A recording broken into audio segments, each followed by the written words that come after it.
ពុកម្នាក់បានឲ្យលុយ10000រៀលទៅឲ្យកូនហើយប្រាប់កូនថាចូលកូនយកលុយនោះទៅបោះចោលនៅក្នុងអណ្ដូងមុខផ្ទះយើងកូនក៏យកលុយ10000រៀលទៅបោះចោលនៅក្នុងអណ្ដូងតាមសម្ដីពុកហើយក៏ត្រឡប់មកផ្ទះវិញពុកបានសួរទៅកូនថាតើកូនមានអារម្មណ៍បែបណាដែរកូនក៏និយាយថាគ្មានអារម្មណ៍អីទេគឺអារម្មណ៍ធម្មតាព្រឹកស្អែកឪពុកដដែលបានឲ្យលុយកូនរហូតទៅដល់20000រៀលហើយបានប្រាប់កូនថាចូលកូនយកលុយ20000រៀលនោះទៅបោះចោលនៅក្នុងអណ្ដូងដូចមុនពេលនោះកូនក៏យកលុយនោះទៅបោះចោលនៅក្នុងអណ្ដូងដូចមុនហើយក៏ត្រឡប់មករកឪពុកវិញឪពុកសួរថាតើកូនមានអារម្មណ៍បែបណាដែរកូនឆ្លើយដដែលថាគ្មានអារម្មណ៍អីទេអារម្មណ៍ធម្មតាលុះស្អែកឡើងឪពុកឲ្យក្រូចកូនចំនួន5ផ្លែហើយប្រាប់កូនថាចូលកូនយកក្រូចនោះទៅលក់ឲ្យអ្នកភូមិក្នុងមួយផ្លែគឺ1000រៀលពេលកូនលក់បានប្រាក់ត្រូវយកប្រាក់នោះមកជួបឪពុកនៅផ្ទះរបស់យើងពុកមានរង្វាន់ពិសេសជូនកូនកូនលឺហើយក៏ប្រញាប់ចេញពីផ្ទះទៅលក់ផ្លែក្រូចតាមបណ្ដាំពុកកូនតូចដើរលក់ក្រូចតាំងពីព្រឹករហូតដល់ថ្ងៃត្រង់នៅក្នុងភូមិគឺសម្បូរក្រូចណាស់អ្នកភូមិមិនសូវអ្នកណាចង់ញ៉ាំក្រូចទេ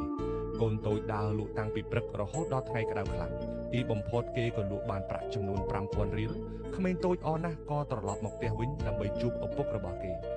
ពុកបានឃើញសភាពកូនដើរកាត់ថ្ងៃក្តៅញើសជោគខ្លួននៅក្នុងដៃមានលុយចំនួន5000រៀលពីការលក់ក្រូចនៅក្នុងភូមិ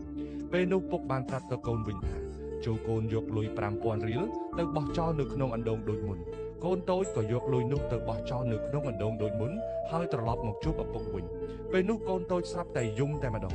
ពុកក៏បានសួរថាហេតុអ្វីបានកូនយំកូនឆ្លើយថាហេតុអ្វីលុយដែលខ្ញុំខំរកទាំងលំបាកត្រូវយកវាទៅបោះចោលនៅក្នុងអណ្ដូងទៅវិញពុកញញឹមហើយនិយាយថាកូនដឹងទេនេះគឺជាតម្លៃនៃលុយកូនចាំទេពេលកូនបោះលុយ10000រៀលនិងលុយ20000រៀលចូលទៅក្នុងអណ្ដូងលើកមុនហេតុអ្វីបានជាកូនមិនយំព្រោះលុយនោះមិនមែនជាលុយដែលកូនខំប្រឹងរកវាដោយលំបាកនោះទេម្ល៉េះហើយកូនចាយដោយគ្មានអារម្មណ៍ថាសោកស្ដាយចាយដោយគ្មានអារម្មណ៍ថាឈឺចាប់សូម្បីតែបន្តិចប៉ុន្តែលុយត្រឹមតែ5000រៀលសោះកូនបែរជាឈឺចាប់ហើយយំដាក់ឪពុកបែប